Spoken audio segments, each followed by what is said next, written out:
Olá, amigos do canal IATF em Foco. Eu sou Mauro Meneghetti, da Global Gen, e estamos iniciando um novo episódio hoje para falar de como a TETF está transformando o mercado de embriões no Brasil.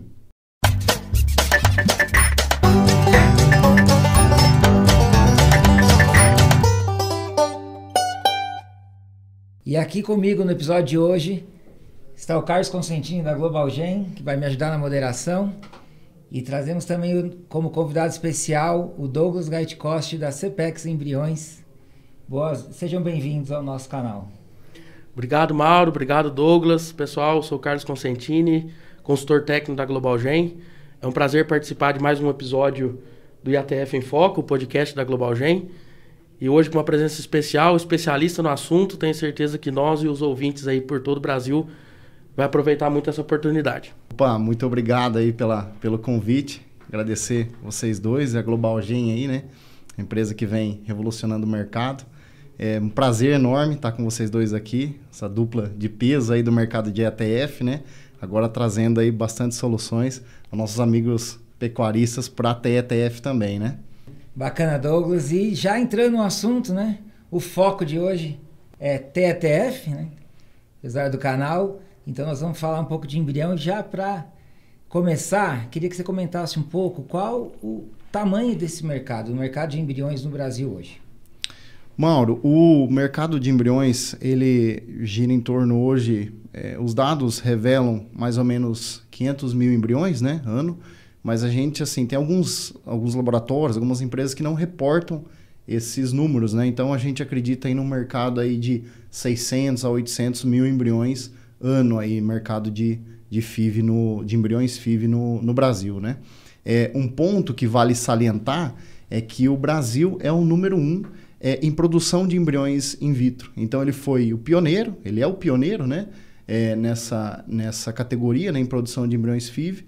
Então acho que assim, é um grande motivo para a gente se orgulhar, nós como brasileiro, desse potencial que tem aqui no nosso país, né, que é de uma biotecnologia que traz muito resultado aos clientes, né, ser desenvolvida, né, e ser aumentada aqui no nosso país, né. Interessante. E como ou por que, na sua opinião, assim, o embrião FIV, como é chamado, né, a técnica da FIV, se destacou e tomou essa grande proporção aí em pouco tempo aqui no Brasil, coisa que não aconteceu em outros países? O mercado de embriões, ele é oriundo da lavagem, da coleta do embrião em vivo, né? E o que aconteceu com o embrião in vitro? Existia uma dificuldade de produzir esses embriões e no gado zebu, ele sempre teve uma maior facilidade. Então, por exemplo, as vacas zebuínas, elas produzem uma maior quantidade de ócito e com uma melhor qualidade.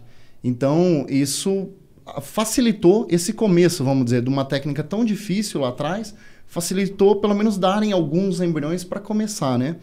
E a gente deve muito também aos pecuaristas do gado de pista. Então, a pista lá atrás, então o gado de elite, né, como era visto nas exposições, ele foi um grande pioneiro. Então, ele foi o precursor da FIV no Brasil. Então, pegava algumas vacas grandes campeãs de Exposebu, de grandes exposições, e fazia coleta dessas vacas. Então, assim, algumas produções zeravam, não dava embrião, mas mesmo assim se insistia porque existia um potencial. E dali começou a produzir essas vacas, começou a ter um desenvolvimento e deu um pontapé inicial muito forte aí no mercado de embriões. Então, acho que o ponto principal é o zebu, né? E o segundo é a questão das exposições desses animais premiados aqui no Brasil que alavancaram, né? Desses animais zebu premiados. Acho que isso foi o grande começo do Brasil, né? Que nos levou até hoje, né? Onde a gente está agora. Que legal, Douglas. E assim, só para colaborar, Mauro e Douglas, né?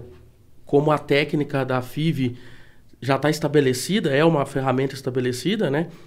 Dos cerca de 500 mil embriões que você comentou que o Brasil produz por ano, no ano de 2021, 98% desses embriões foram embriões oriundos da produção in vitro. Então, como a técnica é estabelecida e hoje podemos dizer que ela é democratizada para o Brasil, né? diferentes clientes, tipos de clientes, pode usar essa técnica e é a principal ferramenta para produzir embrião hoje no nosso país, né? Boa, com certeza. Isso aí é... Acho que com certeza, Carlos. E a FIV se destaca muito, Douglas pontuou aí a diferença, né, do embrião de TE convencional, da lavagem, né, que foi o começo, e logo no Brasil passou para a FIV, ela tomou conta. E dentro da FIV, Douglas, explica um pouco para a gente quais as diferenças, né, entre os tipos de embriões que podem ser produzidos a partir da FIV, né, da técnica da FIV. Mauro, hoje a gente tem 3 modelos de embriões, 3 tipos de embriões, né? A gente tem o embrião a fresco, que são aqueles embriões que a gente produz no laboratório e imediatamente com 7 dias de vida a gente transfere na receptora. Ele não passa por nenhum processo de congelamento, ele já é transferido direto. A gente tem o congelamento, que ele pode ser feito de 2 modelos, o vitrificado e o DT. O vitrificado a gente precisa dos banhos, né, no embrião para transferir esse embrião. E o DT é o direct transfer, a transferência direta, que hoje é um dos maiores focos da indústria do mercado de embriões, é melhorar o DT para a gente ter melhores resultados. Já avançou bastante, então hoje a gente tem resultados muito bons, principalmente em venda de genética. Então, aquele pecuarista que quer adquirir uma genética de ponta, quer adquirir uma genética de rebanhos que estão no topo do sumário, ele pode adquirir através do embrião DT, que é um embrião muito parecido, ele vem na mesma paleta de sêmen, então o descongelamento também é muito parecido com o sêmen, isso facilita. Esses são os três modelos de embriões que a gente tem. Perfeito. Douglas, só para continuar nesse assunto dos tipos de embrião, hoje na CPEX, qual que é o principal embrião que é comercializado, que é produzido e entra nos clientes, né? Hoje ainda não é o DT, não é o Direct Transfer, correto? Ou estou errado? Correto. O nosso maior volume hoje é de vitrificado. Então, o de venda de genética ele é 100% com o DT. Os projetos internos, a gente faz via embrião vitrificado. Então, a gente congela, ele tem um resultado muito parecido com o embrião a fresco. Então, em projetos de larga escala, em projetos internos, às vezes não até em larga escala, mas projetos às vezes menores, que a gente tem uma concentração de transferência num lugar só, a gente faz com embrião vitrificado. Então, com índices muito bons. Acho que é importante ressaltar que os índices do vitrificado e do fresco são próximos, né? Por uma questão de logística, né? Hoje, então, se o cliente ou um projeto quer criar um banco de embriões vitrificados, ele pode, e para usar em momentos específicos, né? Os resultados não vão ser inferiores e ele pode ter esse embrião vitrificado dentro da logística do projeto, né? Acho que isso que é bacana também. Uma coisa muito interessante, Carlos, é que o que vem acontecendo? Os nossos clientes, todo mundo que trabalha com transferência de embrião, ele se antecipa da estação. Então, todo mundo quer o bezerro do cedo hoje em dia, né? Então, principalmente quem está produzindo genética, quem está transferindo embrião, quer os embriões transferidos mais no início da estação. Então, para a gente conseguir um maior volume de embriões transferidos no início da estação, a gente congela esses embriões na entre-safra. Então, agora é um momento que a gente está congelando os embriões para quando chegar setembro, outubro, novembro, dezembro, no início da estação, dependendo a região do país, tem gente nos ouvindo de várias regiões, dependendo de quando ele começar, a gente transfere nesse início de estação. Então, essa é uma tecnologia bacana e que traz muito resultado, porque você vai conseguir produzir um maior número de animais para nascer no cedo, né? Então, esse é um ponto importante. É muito promissor, né? E animador o que o DT ainda tem por fazer, né? Nessa jornada aí do embrião contribuindo para a genética de forma muito, muito expressiva aqui no Brasil, né? Então, se a gente conseguir somente vacas que desmamam um bezerro de 250 quilos... Perfeito. A média muda. E no embrião você traz isso numa safra. Então, esse que é o impacto. No leite, que impacto que ele vai trazer em leite? Então, a gente trabalhou por muitos anos com algumas fazendas implementando a transferência de embrião no rebanho de leite. Então, algumas das fazendas a gente mediu a produção de leite de primíparas dentro do mesmo grupo, oriundas de inseminação e oriundas de FIV. é normalmente 50% a 60% a mais de produção. Não é porque ela é de FIV, é porque ela vem de uma seleção genética mais apertada, mais pressionada. A gente pega os melhores animais, e as fêmeas, e põe junto com os melhores touros. O que vai nascer? Os melhores animais, os mais produtivos. Então, basicamente, é isso daí. Então, basicamente, você põe para nascer mais das melhores fêmeas. Basicamente, é isso.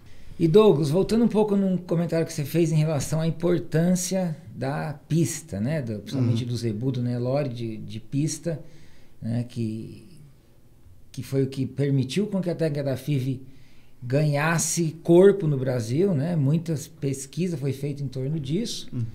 Né? Ela evoluiu demais, né? Aproveitando dessa necessidade da pista de produzir embrião in vitro, e permitiu que ela passasse, né? Alcançasse outros clientes, outros rebanhos, né? Quem hoje, né? Depois de todo esse processo de evolução da técnica, quem hoje é o usuário de FIV no Brasil, além da pista do gado de elite?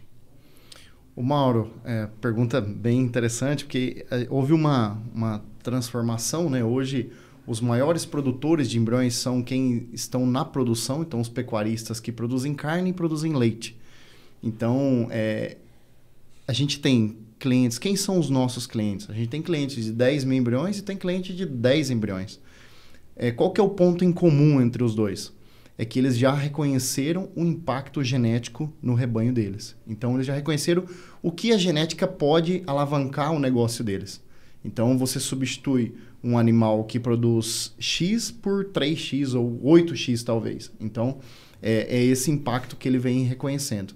Então, a gente tem algumas fazendas que a gente trabalhou ao longo dos anos e ainda tem animais que são oriundos de FIV e oriundos de inseminação. Então, a gente vê ganhos de 50%, 60% a mais de produção de leite, direto no balde, direto no cliente, com o mesmo animal, comendo a mesma dieta, com o mesmo custo na fazenda. Então, esse é impacto genético na veia, né? O melhoramento genético impactando o cliente. A vantagem de ser o embrião é que você consegue numa geração, né? Então, numa geração você já encontra um animal ideal. Então, mas basicamente, resumindo a resposta, é o cliente que identificou a genética. Então, o cliente que, por exemplo, no gado de corte, é o cliente que pesou os animais na desmama, e ele, dentro do mesmo grupo de manejo, ele tem animais de 150 kg e do 250. Por que isso? Se a gente usou o mesmo touro na inseminação, usou a mesma dieta nutricional, e ele tem essa diferença, é o impacto genético da fêmea. Então, numa geração, você consegue substituir essa fêmea por uma fêmea altamente produtiva. Então, muitas fêmeas. Ou muitas fêmeas, que é o caso, por exemplo, do nosso cliente de 10 mil embriões. Ele vem fazendo sexado de fêmea para substituir a base de rebanho. Perfeito. E é basicamente o que a gente aprende lá na faculdade, né, Douglas? A TETF, ela aumenta a eficiência do ganho genético por potencializar o uso da mãe, né, da fêmea, né? Então, usar um touro bom, melhorador, obviamente, mas otimizar o uso da mãe, da doadora, da fêmea, né, para criar progênies melhores, né, produtivas, né, tanto para carne quanto para leite, né? Exatamente. Você comentou também da possibilidade de usar o semi-sexado, né? Assim, a FIV certamente viabilizou muito dos avanços também do uso de sexado em gado comercial, além dos rebanhos de elite que já vinham usando, né? E eu acredito que contribuiu para o crescimento desse mercado que a gente que é nítido, né? Nos últimos anos aí.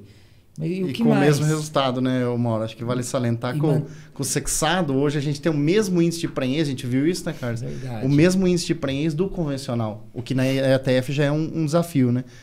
Com certeza, né? Assim, na IA já os resultados com sexado, na IA convencional já é difícil, né? Principalmente no gado de leite.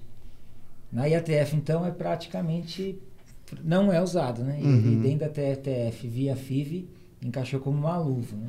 Com certeza é o que tem um dos fatores que ajudou a FIV a crescer tanto e ganhar o espaço, conquistar o espaço que ela conquistou.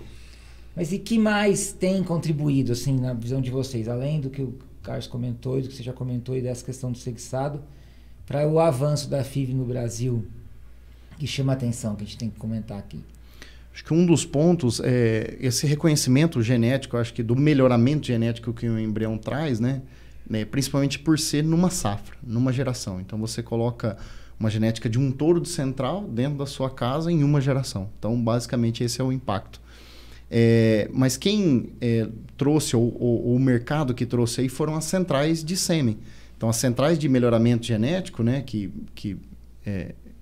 comercializam sêmen, elas trouxeram, quase todas elas hoje aqui no Brasil têm um portfólio de embriões na sua pasta, né? Então trouxe um grande impacto para o mercado. Então as centrais acreditaram, viram esse movimento de mercado, né, principalmente da introdução da genética, né, alguns fornecedores de genética vendendo esses embriões, tendo essa comercialização.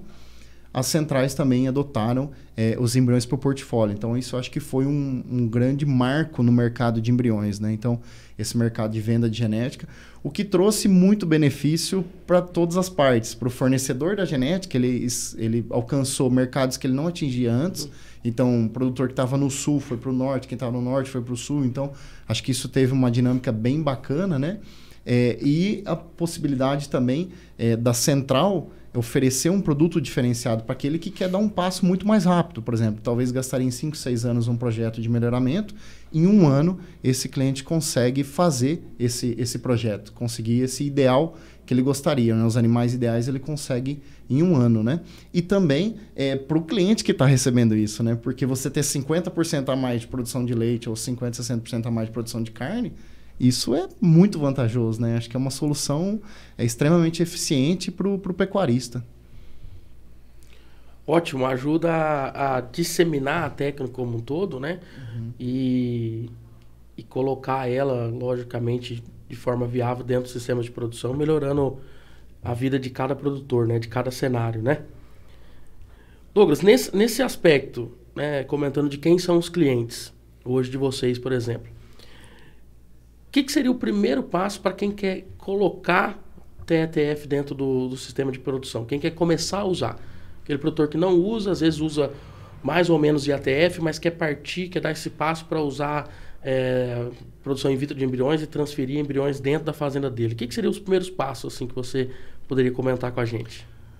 Carlos, acho que o primeiro ponto é a gestão nutricional. Então, a parte nutricional é o que mais impacta na reprodução, e quando você vai para o embrião, ele tem um impacto maior devido ao valor agregado ser maior, né? Então, quando você talvez perde uma dose de 30, 40 reais, você no mesmo cenário você pode perder um embrião de 500, 600 reais, ou, dependendo do valor que você estiver adquirindo essa genética.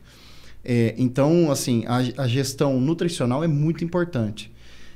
Segundo é o sanitário. Então, ter um bom manejo sanitário, né? Ter uma vacina reprodutiva, né? De preferência da Global Gen, né, Carlos Constantino? É muito importante. Mas, assim, acho que é o aspecto sanitário geral. Ter um bom manejo, isso vai impactar em ter menores perdas, em ter uma maior qualidade de gestação desses animais e parir mais bezerros. Porque, afinal, o que a gente quer são mais bezerros lá no final, né? Então, bezerros oriundos dessa genética mais agregada. Então, essa gestão é o que mais impacta. Normalmente, a gente transfere embrião aonde se insemina, sem problema nenhum, entendeu? Então, é o mesmo canal. O protocolo, inclusive, é muito parecido, a gente vai falar um pouco hoje aqui, né? Mas o protocolo é igual, então, assim, questão de manejo das práticas no dia a dia da fazenda, a gente não altera em nada. É muito prático, é muito tranquilo para quem já trabalha com inseminação.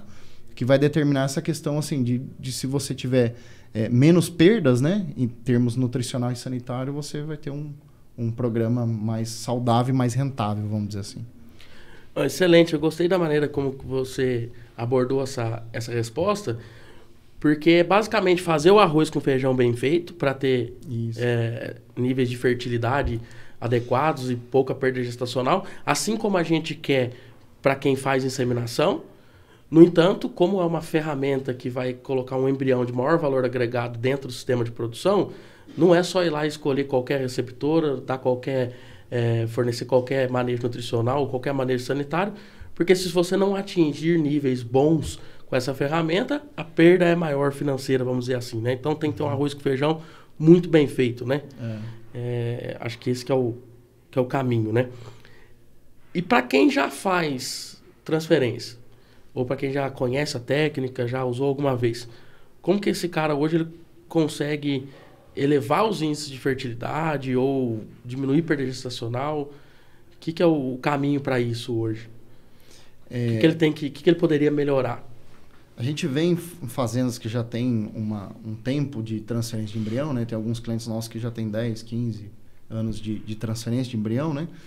E normalmente essas fazendas vão amadurecendo ano a ano, né? Então, principalmente nos pontos que a gente tem o maior problema, principalmente, eu acho que o gargalo hoje da transferência de embrião é a perda gestacional. Então, quando a gente consegue categorias de animais, consegue manejos que trazem menor perda gestacional, isso traz uma transferência de embrião mais rentável para a fazenda, né? Então, essa evolução, esse amadurecimento da fazenda, né? Então, principalmente, deslocamento de receptoras, isso não é legal, entendeu? Então, conforme, por exemplo, a fazenda já tem por isso que eu falo muito na base, né? Quando você tem um bom manejo nutricional, um bom sanitário, você não fica exposto a desafios em épocas, por exemplo, agora a gente está entrando num período seco, então é comum um movimento de animais, entendeu?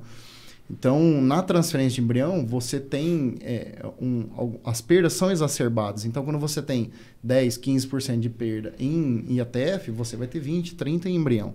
Então, animais que você tem uma perda menor na IATF, você vai ter uma menor de embrião. Talvez um pouquinho acima, mas sempre andando junto. Anda na mesma linha, né? E quando você tem categorias ou fazendas que têm um desafio maior e perdem mais... No embrião você vai perder mais do que o mais que você já perde na ETF. Então, isso que é um ponto. Então, você tem que trabalhar numa maneira que você equilibre isso daí, né? Que você não evite movimento de animais, sempre não pule as vacinas, tenha um manejo correto, um manejo sanitário correto, né? Nutrição em dia. Então, eu costumo brincar que eu falo que eu me preocupo mais com mineralização dos animais do que com o brete na fazenda, entendeu? Porque é um impacto maior. Então, a gente, assim, tem projetos via cooperativa, um exemplo, de leite no Nordeste, que a gente transfere sem brete. Só que tem uma mineralização, tem uma dieta ali que o produtor consegue pôr, um sal mineral, traz um impacto. A gente tem 50%, 60% de preenche, entendeu? Então, a dieta nutricional é muito, muito, muito importante para a receptora. Excelente. É interessante, a gente acompanha alguns projetos e vê que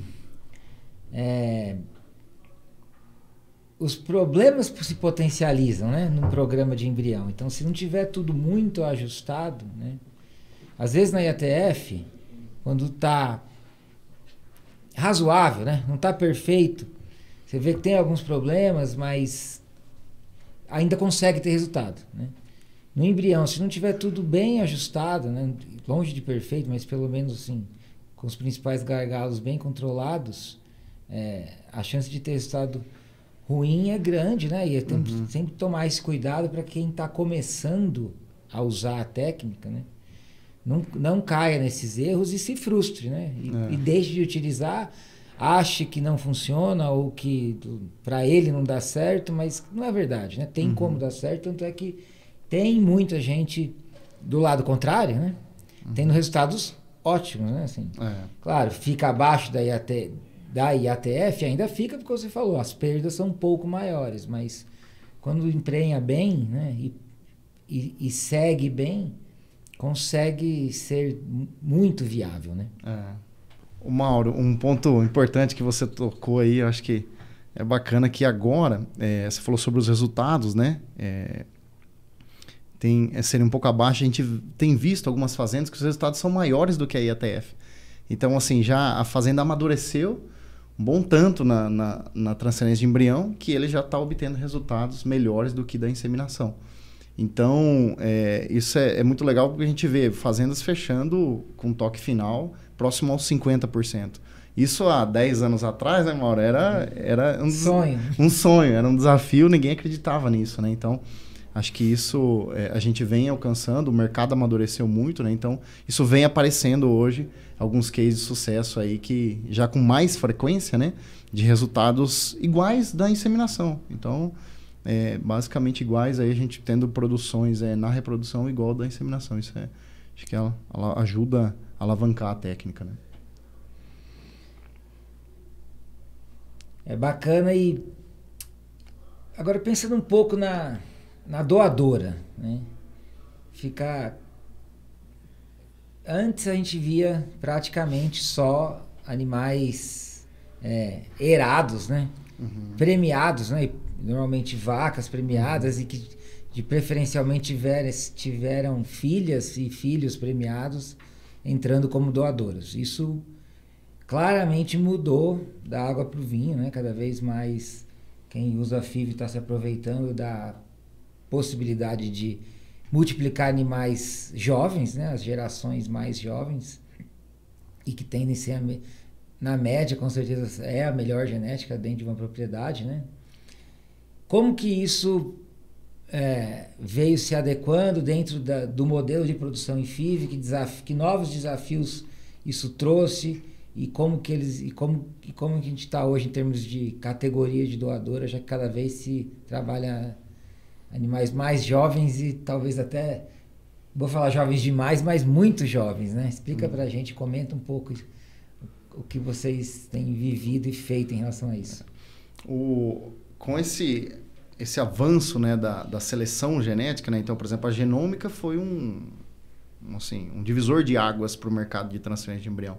Então, a facilidade de você identificar esses animais mais novos, né? Então, desde que quando nasce, então, por exemplo, em alguns programas de algumas raças, por exemplo, do holandês, você identifica com um mês de idade. Então, você já identifica quem são os principais animais. Então, isso, para nós, nos forçou a trabalhar com esses animais mais jovens. Então, isso a gente teve que se adequar. Então, ainda existe uma corrida para isso, a gente ainda vem estudando, vem trabalhando muito, né? Acredito que a CEPEX, acho que muita gente não sabe, mas a CEPEX é uma das pioneiras nisso. Hoje a gente tem ultrassom específico para bezerra, a gente tem um meio de cultivo celular, de cultivo de embriões específico para bezerra, tudo que a gente acredita que o mercado vai seguir para isso, né? Então, algumas fazendas não utilizam mais de vaca. Quem já tem a genômica, principalmente de raças que já tem a genômica com uma acurácia alta, você já identifica os animais muito novos. Então, você ganha algumas gerações, né, coletando essas bezerras. A gente já chegou a coletar bezerras de 3 meses, então, bezerras de 100 dias aí. A gente tem uma produção menor, né, com elas, mas assim, se a gente já transferir esses embriões, a gente já consegue um avanço. Então, ela nem pariu ainda ela já tem várias filhas, né? Ela está entrando para a estação dela, com certeza ela já vai ter bezerro dela já nascendo em receptor.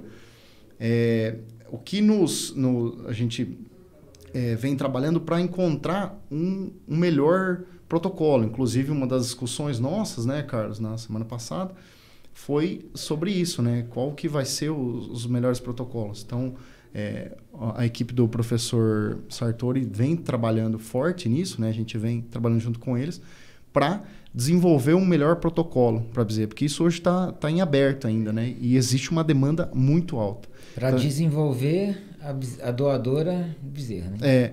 Uma coisa que a gente tem visto, Mauro, é que a bezerra ela precisa ter uma suplementação mais forte. Ela precisa estar com um score mais alto para a gente conseguir. Então, assim, sair da desmama e ter dietas de ganho em potencial. Não é o que a gente quer, né? Que esse animal fique muito gordo logo ali, mas nos animais que têm um ganho maior, dietas mais energéticas, a gente vê uma melhor desenvolvimento ossário, melhor produção de embrião desses animais. Em torno de 9 meses, de 8 a 9 meses, você já vê que já dá uma melhorada, ela já começa a ficar parecida com o novilho. E aí, a hora que hoje a gente tem a grande maioria das fazendas de genética trabalhando com animal precoce, então, em termos de 11, 12 meses, elas já estão ovulando, já estão entrando para a inseminação, então aí ela já fica muito parecida com o novilho. Então, hoje é comum, na rotina de vocês, trabalhar com essa categoria. Bezerras aí, ou animais de 8, 9, 10 meses, né? Isso, Mauro, é bem isso. Comum, é nossa rotina. Inclusive, agora a gente vai entrar... Agora estão acontecendo as desmamas, né? De maio para cá, as fazendas de genética vêm desmamando os animais. Então, esses animais estão rodando genômica, estão sendo identificados.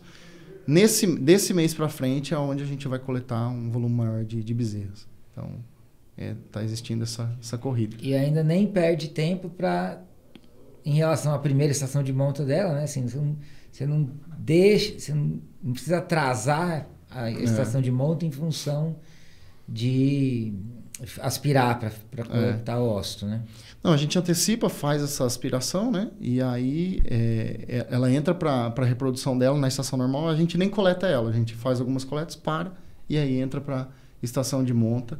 Ela é inseminada normal e ela segue a estação dela. E a gente retorna a coletar ela depois que elas emprenham. Inclusive a gente pega as primeiras que deram DG de prenhez positivo, que daí são as que realmente comprovaram a precocidade, né? Que emprenharam no cedo. Jovens, né? Jovens. Então, olha que bacana que nível de tecnologia que a gente está discutindo aqui hoje para o nosso ouvinte, né? Então, precocinhas que hoje está cada vez se tornando mais uma realidade, não era uma realidade no passado, né? Então, trabalhar com animais mais jovens, colocar eles mais jovens em reprodução, né? Para ser inseminados ou cobertos por touro, hoje já é uma realidade. E não só isso, né? A gente está falando de otimizar ainda mais a genética desse animal, né? Que é aspirar essa doadora jovem, já antes da sua primeira estação de monta, né? Então, já no seu primeiro ano reprodutivo, ela vai dar muito mais progênies do que se ela fosse só colocada em reprodução uma vez, onde ela daria um bezerro ou uma bezerra por ano, né? Então, olha que nível de tecnologia que a gente está discutindo, né? Animais bem precoces e um manejo reprodutivo incorporando produção de embriões e transferência de embrião, né? Então, tem muita tecnologia para o produtor poder utilizar e melhorar o sistema de produção, né? Sim. Na sua experiência, assim, dos clientes CPEX, vamos dizer assim, como que o embrião encaixa num projeto comercial, vamos dizer assim? Antes tinha um uso mais para o animal voltado para a pista, seja para leite, seja para corte. E hoje, em que cenários que o uso de FIV e transferência de embrião agrega em rebanhos comerciais de corte e leite? Aí, de exemplos que você pode dar para a gente? Ótima pergunta, Carlos. Esse daí é um levantamento que vem sendo feito pelo mercado há alguns anos, né? O que a gente tem visto hoje, no mercado de hoje, de 2023, vamos dizer. Aquele produtor que está enxergando, aquela questão que eu falei da desmama dele, está enxergando os animais, a parte genética impactando no negócio dele, né? Então, por exemplo, você falar em 50, 80, 100 quilos de bezerro, isso acho que traz, se você puxar para um volume de animais, tem clientes que tem 1.000, 2.000 animais, é um volume muito alto, né? Então, algumas fazendas adotaram a transferência de embrião como a parte da reposição. Então, a reposição é feita através de embriões sexados de fêmea. Então, ele compra a genética, né, de embriões sexados de fêmea e faz a reposição em cima desses animais. O que uma fêmea hoje, se você tem uma fêmea parindo por 8, 9 anos, às vezes 10 anos, às vezes até mais que isso, você vai deixar um legado. Ela deixa uma rentabilidade ali dentro daquela fazenda. Se ela derrubar 50 quilos a mais por 10 anos, a rentabilidade que ela vai trazer, entendeu? Então, esse é um ponto. São clientes que não estão em programa de melhoramento. Ele basicamente está olhando essa produção em carne, em quilos de bezerro. Então, normalmente, quem está querendo melhorar matriz. Então, quem está querendo melhorar a base do rebanho, né? Então, esse é um cliente de produção comercial, né? No leite também é verdadeiro. Então, por exemplo, o cliente de leite que quer melhorar as matrizes dele para produzir mais leite, que eu falei a questão de normalmente 50% a mais de produção de leite, né?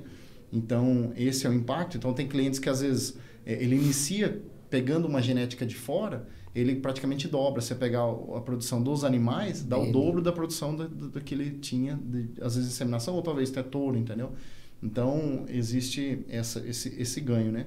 E um outro mercado que assim, começou a aparecer de novo com a verticalização da indústria de carne, principalmente a carne premium, a carne gourmet, está existindo a questão da produção dos embriões focados para esse mercado. Então, por exemplo, para marmoreio é um exemplo. Então, a gente pegar vacas Nelore de alto marmoreio com touros Angus de alto marmoreio e fazer, por exemplo, um sexado de macho e transferir esse embrião que você tem um valor agregado na carne, entendeu? Então, para quem já tem uma marca, para quem já está nesse mercado de verticalização, qual que é a maior dificuldade?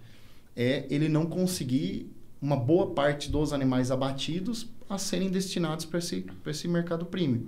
Então, ele tem 20, 30, no máximo 50% dos animais são destinados. Então, ele vai abater 100 animais, ele vai ter 50 entrando. Se você transferir embrião, talvez você tenha até os 100. Então, normalmente é na faixa de 70%, 80% dos animais vão dar o prêmio, vão dar o padrão do abate. Então, esse é um mercado que a gente já transferiu embriões há um tempo atrás e agora ele vem sinalizando novamente, principalmente com essa verticalização da indústria da carne, né? Da carne premium. Bem lembrado. Realmente, sim, já tiveram alguns projetos, né, focados nisso, que iniciou, parou e é bacana ver voltando, porque tende agora a se estabelecer, né, e continuar crescendo. No gado de leite é bem mais comum, né, Douglas? Assim, a gente vê, inclusive no Brasil, mas não só no Brasil, em outros importantes países produtores de gado de leite, produtores de leite, né? São os Estados Unidos, a FIV tomou conta, né? Assim, poucas fazendas vivem sem ela, né? Tanto principalmente para reposição, que é para produzir leite, né? Totalmente para produção comercial de alimento mesmo, né? E olha que bacana esse comentário que vocês dois fizeram, né, para o nosso ouvinte, que é um uso estratégico da transferência de embrião, não pensando, muitas vezes o ouvinte fala, quem usa transferência de embrião ou FIV é só aquele cara que quer produzir a doadora, que vai ser campeã em tal lugar. Muitas vezes não é isso, né? É o cara direcionar o uso da tecnologia para melhorar a reposição dele, mesmo ele não fazendo parte de um programa de melhoramento propriamente dito, dele melhorar a qualidade dos animais que vão para o abate, caso ele esteja nesse cenário, né? Então, olha que interessante o uso dessa ferramenta. E só um relato interessante de como usar a transferência de forma diferente na fazenda. Algumas fazendas nos Estados Unidos, eu pude participar do início de um projeto desse, junto com o professor Paul Frick e do Mário Wiltben, também lá na Universidade de Wisconsin. São fazendas de Jersey, que já tem uma fertilidade muito boa, que trabalham com programas de fertilidade e atingem taxas de concepção muito boas na inseminação em tempo fixo. E por ser Jersey, o uso do beef on dairy, né, que é usar gado de corte em gado leiteiro, usar o Angus no Jersey não gera uma progênie, um macho de valor agregado muito alto, diferente de usar o Angus no holandês. E uma fazenda no estado de Wisconsin, por exemplo, está transferindo 2.000 embriões FIV, macho, Angus, nas vacas em lactação Jersey, para ter um bezerro de corte com valor agregado. Bacana, então, as melhores novilhas e as melhores vacas vão para a inseminação, inclusive com uso de sexado, e os animais que seriam utilizados para receber sêmen de corte não estão recebendo sêmen de corte, estão recebendo embrião Angus de corte para ser comercializados depois de um contrato, junto de um confinamento. Ou seja, é um exemplo de como a técnica também está sendo utilizada, né? Então, bem bacana isso para o nosso ouvinte também, né, Marco? Bacana. E vamos... A gente falou bastante da técnica, falou bastante de doador. Vamos comentar um pouco de doador, o que envolve, né? Assim, para começar, essa é uma... Antes a gente via muito central de receptora, né? Quem ia fazer FIV, quem ia usar, né? Começar com um programa de transferência para melhorar o rebanho, às vezes fazia tudo fora de casa, né? O laboratório era fora, mandava as doadoras para uma central de doadora, transferia numa central de receptora, e depois que nascia, muitas vezes, que esse animal vinha para dentro. Hoje não, hoje é comum, ou talvez seja, o Douglas vai confirmar para a gente qual que é a proporção. Sei que ainda existe centrais de doadora e de receptora, mas acredito que a grande maioria, não sei quanto, você fala para a gente, hoje é feito dentro de casa, né? O próprio criador, seja a fazenda comercial de corte de leite, utiliza seus próprios animais como receptoras, né? Que desafios isso traz, que cuidados tem que ter, o que envolve esse ponto aí que é importante a gente falar para o nosso ouvinte aí? Eu arriscaria um número aí próximo de 90%. São feitos em casa.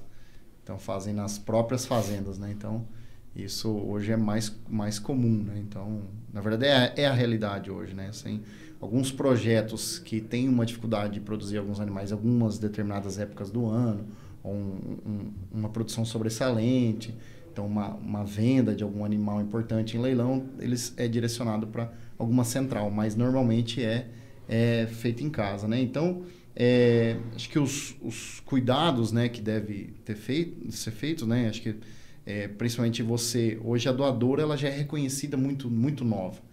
Então, você já fazer esse trabalho focado em doadoras é muito interessante, né? Que você consegue melhorar a produção dela, principalmente a produção de ósseo, a qualidade, né? E quantidade de ósseo. Então, esse animal já ser focado para ser doador. Então, quando ela é precocinha, então a gente vai começar a coletar, já faz uma dieta diferente, já traz ela um pouco mais próxima, né? Para, normalmente, fazendas grandes, para o retiro da sede, trazer mais próximo da sede. Então, ter uma dieta um pouco melhor, fazer um sanitário mais justo nesses animais, né? Um sanitário mais adequado para esses animais. Então, isso é um fator bem importante que vai impactar, né? E do lado das receptoras aquela questão de você ter esse manejo nutricional, né? Eu não estou falando assim de você confinar a receptora, nada, mas você adequar pasto, adequar sal mineral, adequar suplementação em épocas de seca, né? Então, isso impacta bastante, né? Então, essa adequação. E hoje é bem comum nas fazendas, né, ter o manejo de receptor, os retiros de receptor, um exemplo, e o retiro de animais de inseminação. Então... Perfeito, Douglas. E no caso das receptoras, entrando um pouquinho mais nelas agora que você comentou. Então, vamos dizer que a gente escolheu nossas doadoras, produziu os nossos embriões lá na CPEX, e aí vamos escolher as nossas receptoras. O que afeta a fertilidade dessas receptoras? Categoria animal, idade, que protocolo de transferência a gente vai utilizar para transferir esses embriões? O que tem afetado a fertilidade e até perda gestacional das receptoras hoje? Quais os principais pontos quanto a isso? Carlos, um dos fatores é a categoria dos animais. Então, a gente vê em novilhas uma perda gestacional maior do que em vacas. Então, você perguntar, Douglas, qual são os melhores animais para a gente transferir embrião? Então, são vacas paridas, animais que já tiveram pelo menos um parto. Então, primíparas, secundíparas e multíparas, né? Essas são as melhores categorias. Então, a gente vê animais Nelore, vacas paridas Nelore, tendo uma perda menor gestacional, né? A meio sangue ou animais mestiços, ele tem uma perda um pouco maior, mas não tão relevante igual da novilha, né? Então, novilha é uma categoria que a gente evita. Em que momento que a gente transfere embrião em novilha? Novilhas que têm uma idade maior, então acima de 18 meses por aí. Então, a gente sabe que é um desafio, né? Você pega as meio sangue Angus, elas já estão púberes muito novas, né? Então, na primeira estação dela, com 12, 13 meses, elas já estão púberes. Então, entra nesse desafio. E para outra estação, ela já vai estar engordando, ela já vai estar indo embora da fazenda.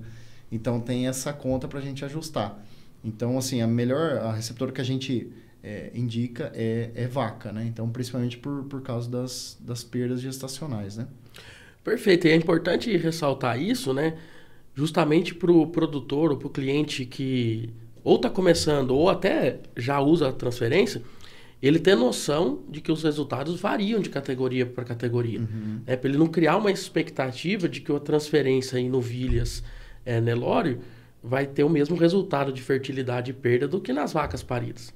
Então, se numa situação de um projeto onde ele só tem as novilhas, tudo bem, vamos transferir? Vamos, mas já sabendo que o resultado pode ser um pouco abaixo do que se ele usasse uma outra categoria de receptora, como as vacas paridas, né? Isso é importante, claro. Nós como técnicos, né, analisar esses resultados e passar essa informação para frente, né? Para os produtores e clientes que usam a tecnologia, né? E que protocolo que a gente usa para transferir nas receptoras, tanto novilhas, quanto vacas, quanto meio sangue, quanto Nelore? Hoje, essa CPEX, a gente tem até trabalhado junto com o banco de dados de vocês, que é muito rico, né? Hoje, o que vocês têm trabalhado de protocolo para transferência em tempo fixo nas receptoras? Carlos, o protocolo de transferência de embrião, né, ele é muito parecido com o Best Choice da Global Gen, né? Então, a gente chama do Best Choice TETF, né? A gente já apelidou ele. Mas é um protocolo também mais flexível, igual da IATF. Então, a gente consegue trabalhar com retiradas 7, 8 e 9, tranquilamente. Coisas que a gente não abre mão. A prostaglandina no D0, benzoato, prostaglandina no D0 junto com o implante, né? Então isso é uma das coisas que a gente já validou, a gente já testou, tem na nossa base de dados e a gente não abre mão disso. E na retirada a gente usa um pouco mais de ECG. Então a gente usa 2 ml em vaca e 1,5 em novilho. Então um pouquinho a mais, você vai me perguntar, mas e a ovulação dupla? Para o embrião não tem problema. Inclusive, a gente tem esse número de que ovulações duplas, elas trazem uma prenhez melhor, resultado até melhor. Desejável nesse caso. Desejável nesse caso. Então, a gente tem essa pequena diferença. Protocolos de 3 manejos, basicamente. Então, a gente faz o D0, o 7, 8 ou 9, né? Um dos 3, com a retirada, o ECG e a prostaglandina. A gente faz, normal. E a gente pula 9 dias ali e vai, conforme o dia da retirada, sempre 9 dias após a retirada. Então, se eu tiver um de 7 dias, eu vou fazer a transferência de embrião com 16 dias. Se eu tiver D8, com 17 dias. Se eu tiver um D9, com 18 dias. Então, um protocolo de 3 manejos, fácil de fazer, muito parecido com o da IATF.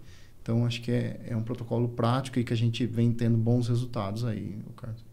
Bacana. E é interessante esse relato também, porque como a gente vem trabalhando, né, Mauro? A Global Gen trabalha bastante em experimentos para otimizações de protocolos de ATF, e uma das otimizações, vamos dizer assim, que a gente estabeleceu é essa flexibilidade do momento da retirada, que ajuda muito o técnico, tanto da IATF quanto da transferência. Retirar no 7, retirar no 8, retirar no 9.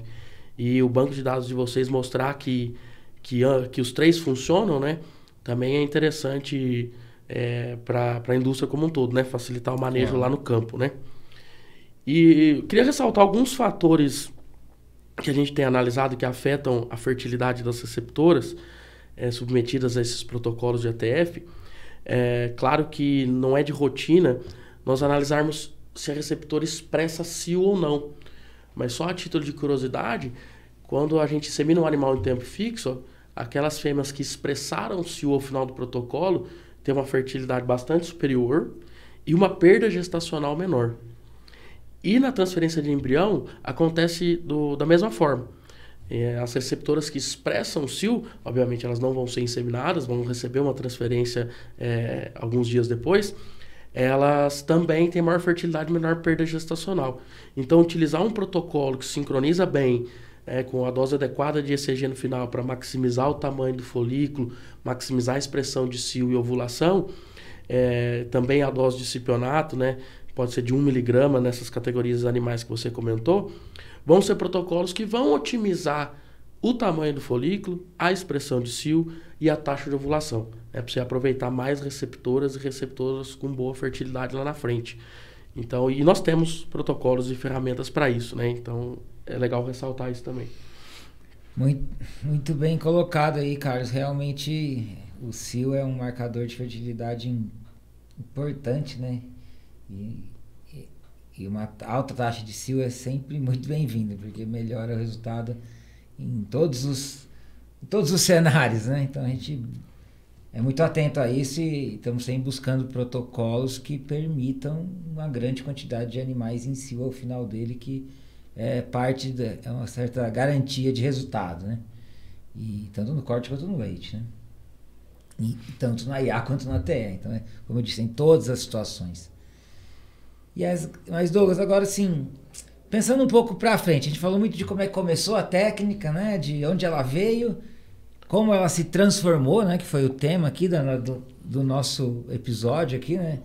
No caso hoje, TETF em foco. Mas que vocês que estão mergulhados aí, né, no mundo da FIV, em contato com os laboratórios de outros países e pesquisadores de outros países também, inclusive de outras áreas, né? O ensino humano é muito avançado nisso, influencia muito do que vocês fazem, a gente sabe disso. O que tem pela frente, né? Quais são os próximos passos que vocês enxergam da técnica, tanto em termos de tecnologia, de biotecnologia, tem novidades sendo desenvolvidas, quanto dos próximos passos de como ela vai avançar em benefício da pecuária, no caso aqui do Brasil, né? O que tem pela frente? Como que vocês têm se posicionado em relação a isso, trabalhado e tentado favorecer com que o amanhã chegue mais rápido, né?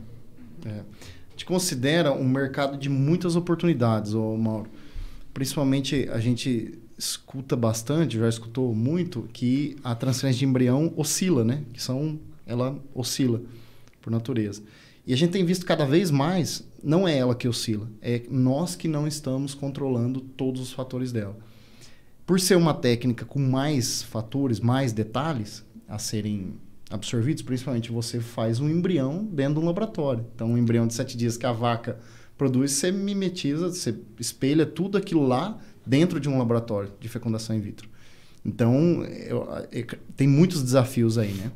E a gente considera isso muita oportunidade. Então, existem muitas oportunidades e a gente vem vendo algumas, né? Então, por exemplo, o caso da bezerra é uma. Ah, não tem como? Tem como. A gente passa a controlar alguns fatores, né? Então, o embrião congelado, não existia possibilidade. Hoje a gente já faz em larga escala, já consegue ter resultados muito satisfatórios, perda gestacional muito boa, parecida com o do fresco, igual ao do fresco. Então, assim, hoje a gente tem projetos que transferem 5.000 embriões que tem o mesmo resultado do congelado e do fresco.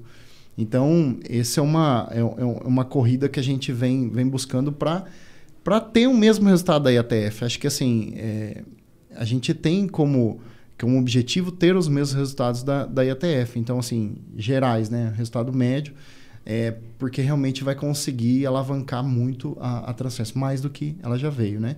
Então, tudo isso vai ser desenvolvido, vai ser melhorado através de pesquisa, não tem outro jeito, né? Então, a gente tem que trabalhar todos os pontos. Inclusive, o nosso banco de dados, a gente vem aumentando ele, vem reforçando ele, justamente para isso, para a gente ter tudo mapeado. Então, hoje a gente já consegue ter um bom mapa, né? O Carlos já está bem por dentro da nossa base de dados, né? Mas a gente já tem quase tudo mapeado. Então, e a gente consegue identificar oportunidades.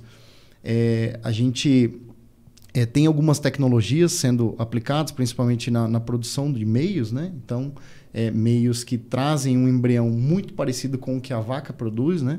Então, assim, em termos de quantidade de células, de camada lipídica, de gordura no embrião, a gente hoje já tem um embrião muito parecido com o da vaca. Natural da vaca, que seria um de coleta, né? Então, esse é o nosso desafio. E a gente vem focando todas as nossas energias para isso, para estabilidade de resultado e crescimento aos poucos. Realmente a gente quer um passinho pequeno por vez, né? Para a gente ter essa sustentação aí de resultado. Acho que esse é o ponto mais importante que a gente vem buscando nesse momento, né? A estabilidade nos embriões congelados, diminuir as perdas, né? Então, ter sempre no centro das atenções. Sempre nas atenções. Uma outra novidade é que a gente, semana passada, fez um encontro, né? Uma reunião técnica, né? Global Gen, CEPEX e Exalc, junto com o professor Sartori, né? Do grupo do professor Sartori de reprodução. A gente fez esse encontro e discutiu bastante, né, cara, sobre quais são os fatores que estão impactando e o que a gente consegue de oportunidade nisso, né? Então, a gente já viu alguns pontos que são bastante oportunidade em protocolo, né, em manejo de animais, em categorias de animais, em tipo de embrião. Então, hoje, por exemplo, a gente consegue, um ponto que a gente viu lá, é que a gente tenha altas taxas de perda gestacional em novilha, em receptora novilha, quando a gente transfere embrião de bezerra. Olha que sacada, né, Carlos? Então, a gente consegue equilibrar. Peraí, se eu transferir o embrião de uma vaca, de uma doadora vaca, numa receptora novilha, eu já começo a equilibrar os índices, entendeu? Isso está na nossa base de dados. A gente não tinha aprofundado, a gente aprofundou semana passada e começou a identificar esse tipo de coisa, entendeu? Então, acho que tem muita oportunidade nisso, né? Então, principalmente em dados, né? E melhoria do ambiente laboratorial, vamos dizer assim. Com certeza, essa aproximação que vocês estão começando aí e fomentando junto à universidade e outro elo da cadeia, no caso nós aqui, na parte dos hormônios, vocês da produção do in vitro, junto com a Exalc, tem muito a contribuir, né? vai gerar muitas dúvidas, né? E que com certeza juntos a gente vai conseguir buscar respostas de uma maneira mais rápida, eficiente, né? E somando forças, né? E a academia, que está um pouco, muitas vezes fica longe do campo, dessa maneira a gente consegue trazer ela para dentro da nossa realidade, né? Que é a realidade do produtor, né? Uhum. E quem sabe, né? Para não falar com certeza, fazer grandes avanços na pesquisa também, né? Acho que vale salientar sobre esse grupo aí que a gente montou, que assim, o objetivo acho que ainda está maior do que as empresas, né, Carlos? Sim. É maior do que CPEX, maior do que Global Gen, maior do que a universidade, que a gente trazer resultados de TETF para o produtor, para o pecuarista. Então, em nenhum momento a gente falou de parte comercial, a gente está brigando com os números. Realmente, qual que é o melhor resultado? Qual que é o modelo ideal para a gente ter o melhor resultado em transferência de embrião? Então, esse que é o ponto alto da discussão. Então, a gente vai fazer um novo encontro daqui a um tempo, né? Provavelmente daqui a um mês, 40 dias, a gente faz um novo encontro, realmente para ajustar os pontos que a gente já viu, porque hoje a gente tem vários dados que são coletados, mas ainda não são analisados. E a gente já levantou esses pontos, vamos analisar novamente, vamos trazer, e aí a gente vai começar a divulgar isso ao mercado, esses pontos que a gente identificou aí que trazem impacto para o produtor. Então, de fato, assim, é um trabalho que a Global Gen e a CPEX vem fazendo em prol do mercado da pecuária nacional, né? Não é só das empresas. Muito bacana. Perfeito. E eu acho que esse trabalho que a gente tem feito é o que vai cada vez mais fazer a técnica se estabelecer mais do que ela já é estabelecida, otimizar os índices, né? E ser mais utilizada, né? E a gente só consegue isso com registro de informação, né? Por isso que a gente sentou lá, teve uma discussão muito rica, porque vocês têm o banco de dados e juntamos um pessoal que tem expertise para analisar resultado e só consegue dessa forma. Se não registrar essa informação, a gente não ia identificar gargalos, não ia identificar pontos positivos, né? Então, acho que a gente tem que continuar com esse trabalho de registro de informação, né? Desde o cliente lá no campo, o técnico lá no campo, né? A indústria e a academia, né? Dessa forma a gente consegue identificar gargalos, identificar já pontos positivos de uma forma geral, desenhar estratégias e experimentos para otimizar resultados, né? Dessa forma que a gente consegue melhorar, né? Então, até parabenizo pelo banco de dados e conte com a gente aí da Global Gen para continuar essa parceria, né? Muito bom, muito boa conversa com vocês aqui hoje, né? Caminhando aí para a gente encerrar mais um episódio. Ficou com certeza muito bacana, informação muito boa para quem nos escutar aí para frente aí. Bom, já aproveito para me despedir aqui, agradecê-los novamente e devolvo a palavra para vocês, para quem algum comentário final e para a gente fechar aqui esse nosso episódio TETF em Foco. Boa, Mauro. Não, só agradecer. Prazer estar aqui com vocês. A gente estava no trecho aí, se encontrou aqui para gravar esse episódio especial, né? TETF em Foco. Espero que os ouvintes aproveitem, tenho certeza que vão aproveitar. Foi realmente uma aula, Douglas, né? Trouxemos um especialista aqui para bater esse papo com a gente. Então, só agradecer a oportunidade, a sua presença aqui. Valeu, Mauro, pela presença também. Prazer estar aqui com vocês hoje. Eu que agradeço aí a oportunidade de estar falando um pouquinho aí de transferência de embrião, né? Esse mercado que vem crescendo. Acho que a gente tem muita coisa ainda para fazer juntos, né? Então, agradecer ao nosso amigo pecuarista aí que está nos ouvindo, os veterinários de campo também que estão ouvindo aí. A gente me coloca à disposição. Precisar, tiver dúvidas aí, a gente tem os Instagrams da gente, né? Instagram da empresa, pode entrar em contato lá e tirar as dúvidas e conversar com a gente. Tá bom? Obrigado vocês, obrigado Global Gen aí pelo espaço. E estamos à disposição. Valeu, Douglas. Valeu, Mauro. Valeu, pessoal. Valeu. Até o próximo episódio.